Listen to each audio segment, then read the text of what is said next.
100점이죠. 우리의 목표는 뭐예요? 그죠? 전국 수석이야. 엄마한테 얘기하지 말고.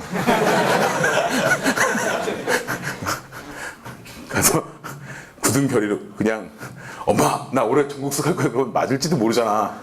그냥 마음속으로. 혼자 써놓는 건 괜찮은데, 그죠? 얘가 미쳤나 그럴지도 모르잖아. 그럼에도 불구하고 뭐예요? 가능하다니까. 사실 작년에는 후보가 한 8명 있었어요. 실제로 가능성이 있는 애들이.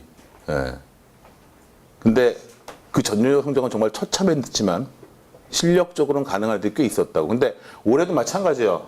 올해는 정말 몇 명 내야겠어요. 만점이 올해도 많이 나올 것 같은데 몇 명 내야 광고도 하고 애들도 좀 편하게 보고, 그죠? 따라서 올해는 너네 개개인 목표 마찬가지예요. 목표는 전국 수석이에요. 가능한 얘기입니다. 간단하게 생각해봐. 투를 안 한 이과생과 한국사를 안 한 문과생이 전국 만점 중에 절반이야. 걔네는 3월에 자기가 수석할 거라고 알았을까? 알았으면 그렇게 했을까? 절대 아니에요, 절대로. 자, 올해 일정은요. 수시 원서접수 9월 9일부터예요. 수능은 12월 12일이죠. 자, 그래서 쭉 가서 1월 28일까지 나고, 올해 것도 아직 안 끝났죠? 올해 것도 기다리고 있는 사람 있나? 자, 믿는 것 좀 많죠. 자, 이렇게 쭉 가는데, 뭐 어쨌건 일단 중요한 거는 9월 9일 9월 2일이냐 3일이냐 올해 9월 평가원 끝나고 일주일 뒤부터 원서 접수를 하는데 이때 수시를 접수하게 되겠죠. 수시에 대해서 이게 내가 입시 설명에 차근차근 해나간다 그랬죠. 대학별로도 할 거고 그 20시간을 아마 다 듣진 않을 거야. 여러분들이 사람에 따라 다르게 들을 텐데 뒤로 가면 한 10시간 정도 다 공통이겠지만 뒤로 가면 아마 나뉠 거예요. 근데 일단은 수시랑 아마 한 3월 정도에는 내가 수시에 관해서 자세히 아마 설명을 할 거야. 일정인데. 자, 올해 개괄적인 거 설명할게요. 자, 일단은 인원은 줄었어요. 전체 모집 인원은 10,000명이 줄었다. 그죠? 10,000명이 줄은 거 뭐 나랑 아무 관계 없다. 그죠? 관계 없고. 수시가 증가했어요. 올해도 66.7% 증가했습니다. 그 다음에 학생부 중심 전형에 좀 증가했어. 이것도 우리랑 별 관계 없다. 그죠? 학생부 이미 나와 있잖아. 그 다음에 논술하고 적성공사 보는 대학이 조금 줄었어요. 그 다음에 고른기회라고 해서 모집 전형도 약간 증가한 분위기예요. 뭐 전체적인 개괄적은 이런데 세부적으로 숨어있는 내용들은 조금 다를 수 있습니다만, 그죠? 자, 일단은 전체 모집률이 줄었죠. 작년보다 줄었어요. 대학을 근데 정말 많이 가지 않냐? 36만 명이 가요. 생각보다 많죠. 우리 진짜 36만 명 안에 못 든 게 아니고, 그죠? 맨 상위 안에 못 들어가서 다시 하는 거야. 그죠? 니들이 올해 대학을 다 떨어져서 재수를 할 수 있지만, 그리고 정말로 성적이 안 좋아서 웬만한 데도 못 가서 재수를 할 수 있지만, 올해 우리가 성공하고 나면 우리는 역사를 조작한다. 맞니? 후손에게 혹은 미래의 아들? 너무 같다. 미래의 여자친구에게 혹은 남자친구에게 뭐라고? 나는 서울대를 못 가서 재수했다. 이렇게 되는 거죠. 그죠? 그런 거잖아. 원래 그런 거예요. 그죠? 역사 조작은 승리한 자의 특권이다. 그죠? 따라서 우리는 과거를 좀 심하게 조작하는 사람 1년이 아니죠. 한 13년을 조작하는 거죠. 그지? 초등학교 때부터 나는 천재였다고. 전체적인 세탁이 가능하다. 그지? 자, 그래서 수시 모집이 증가했어요. 수시 모집의 증가가 우리에게 주는 의미는 우리는 수시도 쓴다. 수시에서 작년에 우리가 한 17% 정도가 갔는데 우리 학원 기준으로 올해 사실 조금 더 보낼 거예요. 더 보낼 건데 목표는 그렇지만 세부적인 내용은 살펴봐야 됩니다. 살펴봐야 되는데 일단은 논술 전형을 제일 많이 쓰게 되겠죠. 그 논술 전형 같은 경우에는 걸리는 건 하나야. 걸리는 건 하나인데 그 내신이 어느 정도 들어가느냐 안 들어가느냐 그걸 조금 걸려야 되고 그다음에 나머지 전형도 지금 보면서 얘기하겠지만 여러분이 심층 상담에 들어갈 거예요. 학생부 안 낸 학생들은 학생부 빨리 냅니다. 전 학생부 쓰레기인데요. 쓰레기라서 내가 버릴 테니까 일단 내세요.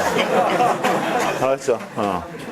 네가 보기에 쓰레기가 내가 보기엔 보물일 수도 있다. 그지? 예, 그러니까 일단 내시기 바랍니다. 내고, 그죠? 그 다음에 학생부 중심 전형.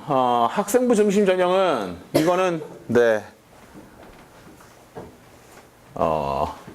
사실 2015학년도에 학생부 중심 전형이 확 늘었기 때문에 2016학년도에 약간 늘어요. 약간. 그러니까 사실 재작년에 학생부로 못 간 애가 작년에 학생부로 가는 경우가 생겼어.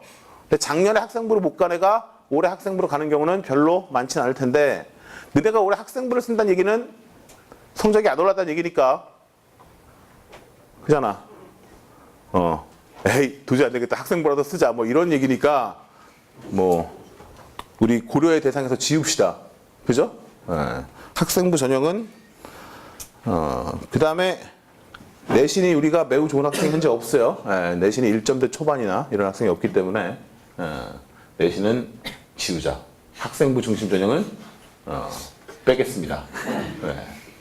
그 다음에 수능이요. 정시에서 일단은 수능이 나와줘야 뭐가 되겠지만 일단은 학생부 중심 전형이 이제 학생부 종합과 학생부 교과가 있는데 그죠? 요거는 일단 수시가 좀 늘었다는 게 이제 표상으로 인원상으로 보여주죠. 이제 전국 대학이긴 한데 상위권 대학도 사실 마찬가지예요. 자, 일단은 뭐 그 지금 현재 정시가 3분의 1밖에 안 돼. 수시가 3분의 2야 분명히. 그죠? 그러니까 수시를 안 쓸 수는 없다. 그죠? 안 쓸 수는 없는데 우리가 가고자 하는 대학은 대부분 일반 전형이 논술이고 그 다음에 기타 다른 학생부 종합 전형을 쓸 수 있는 사람들이 있을 수 있어요. 그리고 다른 특이사항들이 있을 수 있고 굉장히 힘들게 찾아줄 거야. 특이사항 같은 경우에 있는 사람들이 개별적으로 다른데 그거를 담임 선생님들한테 다 얘기를 하세요. 얘기를 하고 그걸 가지고 굉장히 잘 찾아줄 거예요. 너네가 찾는 것보다 선생님이 미리미리 찾고 그다음 해당 사항은 자기소개서도 미리 씁니다. 자기소개서도 미리미리 써가지고 작년에 보니까 자기소개서 같은 경우에 썼다고 고3 때 쓴 자기소개서를 가져왔는데 보면은 네 자기 저주소 같은 거 막 써오고 그걸 내고 어떻게 붙니? 그죠? 날 뽑으라고 쓴 게 맞나? 이런 의심이 드는 것들 막 써오고 이런 거예요. 자기 혼자 썼다고 생각하고 쓰는 거죠. 그죠? 나 혼자 이 대학에 지원했다. 자, 나중에 얘기할게요. 논술 모집 대학은 감소했어요. 덕성여대가 논술이 사라졌어요. 사라질 수밖에 없다. 네. 덕성여대 따위가 그렇게 어려운 문제를 내려오면서 학생을 뽑는데 자괴감이 들었을 거야. 덕성여대 문제 너무 어려워. 근데 계속 어렵게 내. 자존심인가 봐요. 애들이 다 반이 100칠 텐데? 어떻게 뽑았지? 네. 모르겠어요. 그런 데가 몇 군데 있어요. 그래서 인원은요, 15,000명인데, 이 15,000이라는 숫자가 갖는 의미가 35만이랑 갖는 숫자보다 크다. 왜? 위쪽에 몰려있는 대학이잖아. 그죠? 우리가 가고 싶은 대학들의 대부분 논술을 보기 때문에 저게 갖는 의미는 되게 커집니다. 그래서 일단은 지금 뭐 대학은 하나 줄었지만 인원은 자, 이 부분을 어떻게 할 것인가는 조금 더 설명을 하겠지만 여기서 일단 우리가 약간 체크해 봐야 되는 거는 내신이 안 좋을 수 있기 때문에 내신이 쓰레기인 사람들은 비교 내신이 어디가 되는가를 생각하는 건데 일단은 성대가 재수생부터 비교 내신이 들어가요. 여기서 비교 내신이란 거는 논술 점수가 그대로 이 내신 점수로 환산이 되는 겁니다. 동일 성적에. 그러니까 실질적으로 내신과 아무런 관계없이 논술을 쓸 수 있는 대학이 어디니? 한양대. 한양대는 논술의 내신이 50%인데 50%의 내신 중에 교과가 안 들어가. 그죠? 그리고 선생님 저는 나이가 많은데 쓸 수 있나요? 논술은 나도 쓸 수 있다. 그러니까 더 이상 그런 질문 하지 말고. 그죠? 그래서 일단 성대랑 한양대는 아무런 문제가 없습니다. 누가 써도 내신이 전혀 안 들어가니까 정원이 다 쓸 수 있는 전형이고, 그 다음에 삼수 많은데 삼수부터 비교내신 데가 올해 서강대, 중앙대, 서울시대 세 군데요. 하나 늘었고, 사수는 경희대, 고대, 광운대, 숭실대, 연세대, 한양대, 이화여대, 아주대 있는데 오수부터는 안 적어놨어요. 네. 뭐 해당자가 몇 명 있긴 한데 개별적으로 찾아봐라. 자, 그 다음에 이 논술 100% 전형 없고, 그 다음에 실질적으로 이 기준은 내가 다음번 설명할 때 기준을 딱 정해줄 거예요. 왜냐하면 올해 논술 비중이 늘었어. 고대도 50%, 60% 늘고, 연대 같은 경우는요, 논술이 83.7%야. 네. 올해 같은 경우에 내신이 16.3%밖에 안 들어가. 그러니까 실질 반영을 따지면은 거의 안 들어갈 것 같아요. 계산을 해봐야 알겠지만, 그렇게 따지면 한 5등급 정도까지는 거의 영향이 없을 것 같긴 한데, 또 계산 아직 안 끝났어요. 계산해봐야 돼요. 계산해보고 나서 정확하게 기준을 알려줄 거예요. 그러고 나면 여러분들이 어느 정도 장을 잡을 수 있을 거고, 이건 논술할 때 해줄 거고, 적성검사 안 볼 거다.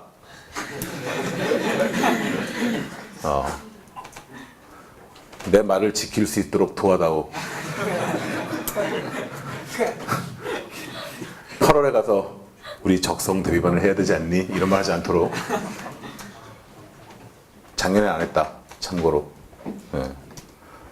자, 고른 기회는요, 예, 기타 여러 가지 전형인데, 이 사회적 배려 대상부터 출발해서 여러 가지 경쟁인데, 이게 근데 이 고른 기회가 생각보다 경쟁이 세요. 생각보다 세가지고 점점 올라가는데, 4만 명이 생각보다 많은 숫자는 아닌데, 일단은 거의 모든 대학이 있기 때문에, 예, 뭐, 이거 특별한 사항이 많지 않아, 대상자가 많지 않기 때문에, 여기에 해당되는 사항이 있는 사람들은 좀 얘기를 선생님들한테 하세요. 그럼 아마 개별적으로 찾아줄 거예요. 예. 선생님, 이게 무슨 전형이에요? 라고 물어보는 사람은 그냥 해당이 없다고 생각하면 된다. 자기가 모르는 거니까. 아는 사람 알 거고. 지역인재. 지역인재. 어마어마한 전형이죠. 예, 특히 이과, 의대 같은 경우에, 예, 의치한 의대는 이 지역인재 전형이 정말 파워풀한 전형이라, 네. 집이 서울, 경기인 사람은 관계가 없고요. 뭐 전라도나 우리 몇 명은 있죠. 네. 원광대 같은 경우에는 내년에는 이 의치한만 지역인재 전형으로 한 79명을 뽑아요. 그렇게 따지면은 네. 조선대도 한 50명 뭐 그래서 지방에 있는 의치한들은 자기 지역에서 60% 정도를 지금 거의 30% 이상 권장인데 많이 뽑는 50% 이상을 뽑아. 지금 이사가도 늦었다. 그러니까 안 되고, 네, 그죠? 네, 그래서 일단은 네, 생각보다 많이 뽑기 때문에 거기서 올라온 사람들은 네, 얘기하세요 미리. 네. 그러나 여러분 대부분 네, 집이 근처다, 그죠? 네. 농어촌 전형도 얘기하세요. 네. 정시 분할 모집 대학 수는 작년하고 비슷한데 약간 바뀌는 것들이 있어요. 약간 바뀌는 것들이 있긴 한데 이 바뀌는 것들 같은 경우에는 체크를 해서 하겠지만 정시는 먼 얘기니까 예, 뭐 그때 가서 얘기를 하도록 하겠습니다. 자, 이제 오늘 보다 자세히 얘기할 내용들은 결국은 점수와 관련된 얘기인데 점수와 관련된 얘기인데 일단은 약간 이제 분석이에요. 객관적인 분석인데. 일단 영어요. 영어는 자 일단 영어는 올해도 쉬울 거다. 올해도 쉬울 건데 일단 2018학년도에 영어가 절대평가가 들어와요. 그죠? 절대평가가 들어온 거 확정이 된 거고 지금 수능 특강 아직 안 풀어봤겠지만 나왔죠? 표지는 봤죠? 네. 또 먹는 거죠? 네. 그죠? EBS는 먹는 거로 깔죠? 네. 올해 마카롱이죠, 마카롱. 박동춘은 그런 것만 알아요? 네. 자, 작년에 EBS 영어 단어가, 교재가 5,688단어였어. 근데 내년에 3,000단어고, 사실 2,990, 되게 이상하게 나오긴 했어. 2,998 플러스 마이너스 20%라고 나왔는데, 그게 3,000 아니야? 네. 올해는 지금 3,500단어로 줄었어요. 이 작년도 12월 17일 날 사교육 경감 대책의 일환으로 사교육 경감 대책의 일환으로 EBS 교재의 단어 수를 줄인대요. 이 논리적 접근성이 잘 안 가긴 하는데, 네. 어쨌건, 그래서 올해 지금 수능 특강부터 보면 지문이 쉬워졌을 거예요. 작년보다. 자, 그래서 일단 단어가 작년 대비로 확 줄었어, 확. 몇 단어가 줄었어요? 2,000단어가 줄었어, 2,000단어. 그죠? 여러분에겐 정말 해피한 일이죠. 그죠? 2,000단어면, 네. 2,000시간짜리다. 그죠? 자, 그래서 2,000단어가 줄었기 때문에 단어 수 자체가 엄청 줄면서, 이런 것도 마찬가지다. 학원에서 기본 단어 외우라 그럴 때, 그거 외워. 자꾸 틀리면서 어려운 단어가 필요해요. 쉬운 단어부터 똑바로 외워요. 그죠? 다 맞은 다음에 얘기하라니까. 다 맞은 다음에. 너네가 원하건 원하지 않건 학원의 단어 수준이 계속 올라갑니다. 그죠? 아마 졸업하고, 그죠? 이제 졸업을 다 할 거예요. 그죠? 졸업을 하고 나면 이제 백수가 되죠? 공식적인. 네. 그런 기념으로 이제 단어 시험 외우면 이제 패기 시작해야죠. 그리고 아마 이 절대평가 도입되는 것 때문에 1등급 컷은 계속 한 98, 아무리 내려가도 96 이하로 내려가지 않을 거예요. 그래서 그 정도에 맞추다 보니까, 다만 여기서 지금 문제가 되는 게 어저께 황 장관 네, EBS 연계율을 지금 떨어뜨릴 수도 있다는 약간 애매한 발언을 했어. 동시에 수능은 쉬운 기조를 계속 유지한다. 특히 영어는 쉽게 간다 그랬어요. 그러면 영어는 쉬워지는데 EBS 연계율이 떨어지면 정말 쉬워진다는 얘기네요. 약간 애매한 얘기이긴 한데, 일단은 원래 지금 현재 나와 있는 거는 옛날에 그 MB 때 이주호 차관이 만들어 놓은 정책에 의하면 2016학년도까지는 7학년도까지는 EBS 연계 교재를 70% 유지가 원래 나와 있는 정책이에요. 그러니까 2016 70%는 원래는 연계되는 게 맞긴 하거든. 그래서 그 쓸데없는데 현혹되지 말고 기본을 튼튼히 충실하세요. 그래서 작년 같은 경우도 마찬가지겠지만, 자, 이 EBS 공부 방법론이 일단은 굉장히 점수를 좌우지할 거예요.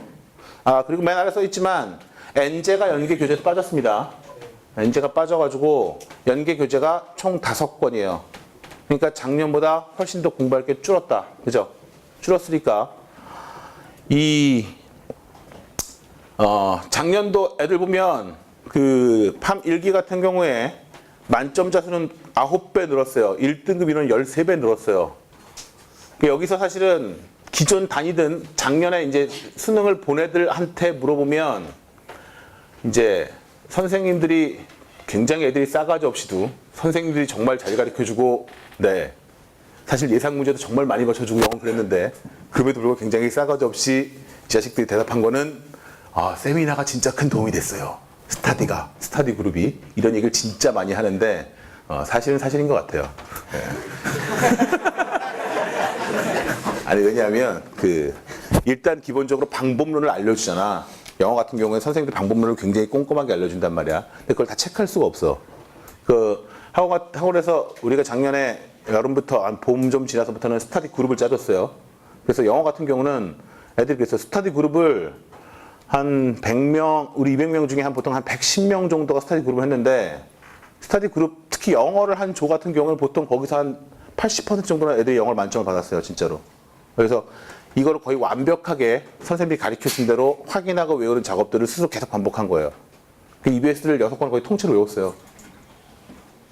달달달 외웠다는 얘기가 아니고 수능에 적용할 수 있게 암기를 했다는 얘기인데, 그렇게 하면 내가 왜 이 얘기를 하냐 하면 실력의 차이가 어느 정도냐, 우리가 마지막에 하이팜을 하면서 모의고사를 본다고. 모의고사를 보는데 애들이 EBS 연계가 되면 98점이 나오고 EBS 연계가 안 되면 70점으로 떨어져, 점수가. 이거는 좀 근데 그 중에 상당수는 여름에 하드팜을 하는 애들 중에는 원래 점수가 40점이야. 이거는 그냥 EBS의 승리죠, 그죠? 네. 나는 EBS가 연계가 선생님은 나는 영어를 자네가 굉장히 좋아요. 왜? 수학은 올릴 수가 있는데, 그죠? 수학을 올려라도 영어가 안 되면 대학을 못 가잖아. 그래가 너무 많았었기 때문에 나는 EBS가 정말 고마워요. 네. 좋은 제도 같아요. 왜 없애려고 하는지 모르겠어. 사람들이 왜 EBS 불만을 가지는지 잘 모르겠어요. 영어가 안 될 수 있잖아요. 그죠? 네. 그 다음에 이렇게 하고 이제 나중에 흑인하고 살면 되잖아. 그죠? 네. 그럼 말 될 거 아니야. 그죠? 네.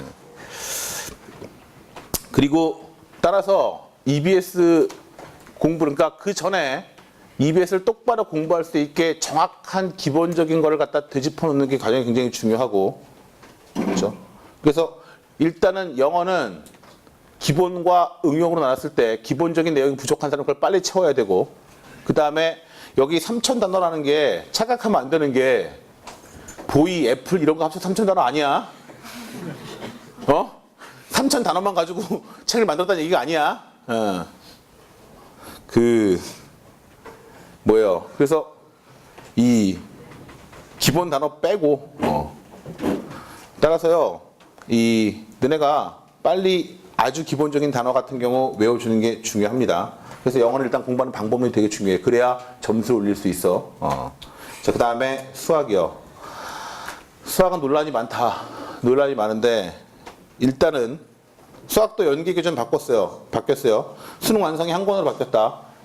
수능 완성이 수학 A형, 수학 B형 이렇게 한 권으로 바뀌었어요. 그 문제가 2,500문제에서 2,000문제로 바뀌었어. 500문제 정도가 날라갔어요. 그러나 수학은 연계 교재가 줄건 늘건 아무런 체감이 없다. 그죠? 예. 연계 교재가 심지어 막 늘어나도 관계가 없다. 그지? 예. 그걸 알아봐요. 수학은 연계 교재가 줄어서 사교육비가 경감된다는 얘기가 전혀 없어. 예. 그래서 다만 문제는 2017학년도부터 새로운 교과 과정이 반영되는데, 이 새로운 교과 과정 자체가 기존 수능과는 완전히 다른 패턴으로 갈 가능성이 크고, 교과서 자체를 그렇게 썼기 때문에 사실 작년 수능이 아주 이상하게 나온 이유가, 흐름을 보면요, 수능 출제 매뉴얼에 비춰봤을 때 이 현재 교과 과정이 아니라 바뀌는 교과 과정을 갖다가 투영시키면 나올 수 있는 흐름이 꽤 나오긴 했어요. 그러면 매우 쉬워진단 말이야. 근데 그게 어려워질 수 있는데 흐름이 그렇게 가다 보니까 지금 사실은 굉장히 이제 쉽게 나온 측면이 없지 않아 있는데, 원래 교과 과정이 바뀔 때 다음에 걸 반영하는 경향이 좀 있기는 해요. 그러나 작년에 너무 난리를 쳤기 때문에 올해는 그렇지 않을 가능성이 좀 있어요. 그러나 쉬운 기조가 유지되는 건 맞고, 여기서 쉽다는 얘기는 작년 같은 경우에 좀 심했지만 그 전년도 기준으로 해서 수학이 만점 1%를 봤을 때 보통 교육부에서 쉽다고 얘기하는 건 만점 1% 선을 얘기하는 거야. 수학 같은 경우에 만점 1% 선을 얘기하면 이과는 만점 1%가 나오면 1등급이 96이다. 이과는 96, 94에서 96 이 정도로 왔다 갔다 해요. 문과는 만점 1등급이 나오면 92에서 94다. 1등급이. 만점 1%가 나오면. 대신에 2등급이 떨어져요. 2등급이. 작년은 되게 이상한 게 2등급이 너무 높았죠. 근데 2등급이 보통 한 이과나 문과나 다 80점대 중초반으로 떨어지는데, 이제 그런 게 없었기 때문에 사실 변별력이 없었다고 해서 그렇게 되지만, 사실 그 변별력은 좀 생길 거로 봅니다. 그래서 그런 정도 되고, 요거는 내용은 뭐 선생님들이 정리를 잘 해줄 거니까 여러분은 그냥 시킨 대로 가면 됩니다. 이거는 수학 같은 경우는 EBS 교재도, 수능 특강이건 EBS 교재도 참고로 우리가 교재로 쓰는 거지. 뭐 실제로 나중에 다시 한번 베스트 문제 뽑아줄 거고 할 거니까, 일단 수학은 여러분이 새로 세팅을 하는데 신경을 쓰면 돼요. 선생님 잘 따라오면 됩니다. 별 문제가 없어요. 국어도 N제가 없어졌어요. 네 권밖에 안 돼요. N제가 없어져서 4권밖에 안 되고, 문제는 약간의 변수는 2017년도 수능부터 A, B형이 폐지가 돼요. 그래서 작년에는 A형과 B형의 난이도 차이가 확실히 났어요. 그죠? B형이 연락이 어렵고 A형이 대충, 그렇죠? 네.